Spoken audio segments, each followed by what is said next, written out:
Aujourd'hui, j'aimerais vous aborder sur la question de la jalousie. La jalousie est un sentiment très négatif qui ruine notre vie et qui détruit la vie de nos proches. C'est pourquoi j'aimerais aider un frère ou une sœur qui est souvent en proie à ce sentiment-là.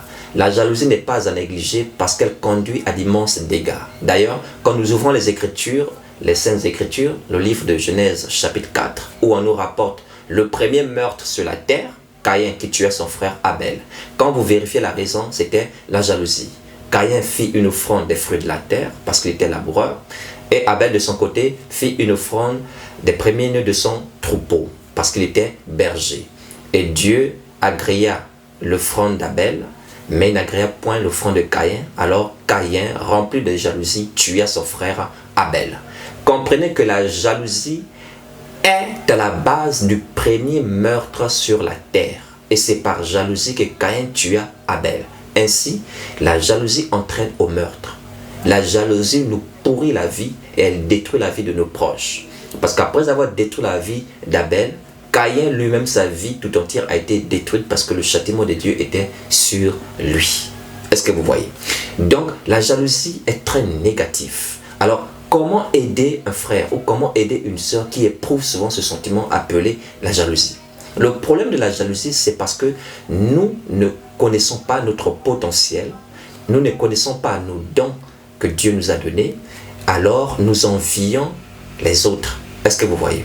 Ou encore, on peut être dans son élément, dans son domaine, mais mal l'exercer. Alors, lorsqu'on voit les autres réussir dans leur domaine, on les voit avancer, prospérer, admirer de tous, acclamer, on aimerait nous accaparer de leur gloire. C'est cela le problème qui entraîne à la jalousie. C'est parce que tu ne te connais pas. Tu ne connais pas ce que Dieu a mis en toi. Le jour où tu prendras conscience de ton potentiel, tu verras que tu n'as pas de temps à perdre pour envier qui que ce soit. Est-ce que vous voyez? Donc, chaque être humain est unique. Nous n'avons pas la même empreinte digitale et nous n'avons pas le même ADN. Donc, chaque être humain est unique. En moi, il y a un potentiel que Dieu a mis et en toi aussi, il y a un potentiel qu'il a mis en toi. Et ce que je fais, tu ne peux pas forcément le faire. Je suis unique en mon genre. Et ce que tu fais, je ne peux pas le faire parce que tu es unique en ton genre. Donc chacun doit connaître sa place. Ainsi, même dans l'église, nous avons différents dons. L'apôtre Paul aborde cela dans 1 Corinthiens chapitre 12 et dans Romains chapitre 12. Il dit qu'il y a diversité de dons, mais c'est le même esprit. Nous avons divers dons, nous avons des dons différents. Dans Romains chapitre 12, il parle de cela également. J'ai le don de la parole, tu as peut-être le don de la libéralité, ou tu as le don de la sagesse, ou tu as le don de guérison, ou le don de miracle. Tu ne dois pas envier l'autre dans son domaine. Et même pour nous qui disons avoir le même don, c'est-à-dire pour ceux qui enseignent la parole de Dieu, je suis par exemple apôtre, tu n'es pas forcément apôtre, tu peux être docteur, tu peux être prophète, tu peux être évangéliste, tu peux être aussi pasteur, donc chacun a sa place. Et même si tu es aussi apôtre comme moi, nous sommes différents parce que nous sommes uniques en notre genre. Tu n'auras pas forcément la même gloire que moi, tu n'auras pas forcément le même dépôt que moi, je serai peut-être plus élevé que toi et tu seras peut-être plus élevé que moi. Chacun a sa place afin de ne pas envier qui que ce soit. Parce que la dangerosité ou la finalité de la jalousie, c'est ce que nous lisons dans Galates chapitre 5, verset 19 jusqu'au verset 21, où on dit que ceux qui sont jaloux n'hériteront point le royaume de Dieu. Donc, si tu connais ton potentiel, que ce soit dans les choses spirituelles, quand nous parlons de l'église, ou encore dans les domaines de la vie, alors tu verras que tu n'auras pas à envier qui que ce soit. Tu m'envies ou tu envies un autre, tu ne sais pas par quelle souffrance il est passé pour arriver à là. Mais tu l'envies. Et peut-être que si on t'aurait soumis à cela, tu ne pourrais porter ce fardeau-là. Donc, mon frère, ma sœur, ne cherche pas à envier autrui, mais cherche ton don, cherche ton potentiel, tes capacités, cherche à les découvrir. Et si tu les connais déjà, cherche comment véritablement mettre cela à l'œuvre, comment manifester véritablement cela, parce que tu peux être dans ton domaine et mal utiliser ou ou ton ignorance peut t'emmener à mal exploiter ton potentiel. Et c'était le cas de Caïn. Dans Genèse chapitre 4, on dit de Caïn qu'il était laboureur. Donc lorsqu'il présente les fruits de la terre en offrande, c'est normal qu'il présente les fruits de la terre, puisqu'il était laboureur, il labourait la terre.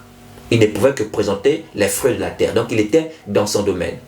Abel aussi, qui était berger, était dans son domaine, c'est pourquoi il a présenté un animal en sacrifice. Mais pourquoi l'offrande de Caïn n'a pas été agréée? Bien, Caïn était dans son élément, dans son domaine en tant que laboureur, mais quand vous lisez très bien, dans l'offrande de Caïn, on dit il offrit une offrande des fruits de la terre. Genèse 4, 1 à 5.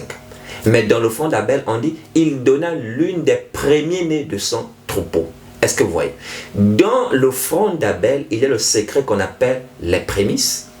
Et dans l'offrande de Caïn, il n'est pas mentionné premier fruit de la terre. Donc, il n'y a pas de prémices dedans. Il n'avait pas ce secret-là. Et c'est pourquoi son offrande n'avait pas été agréée.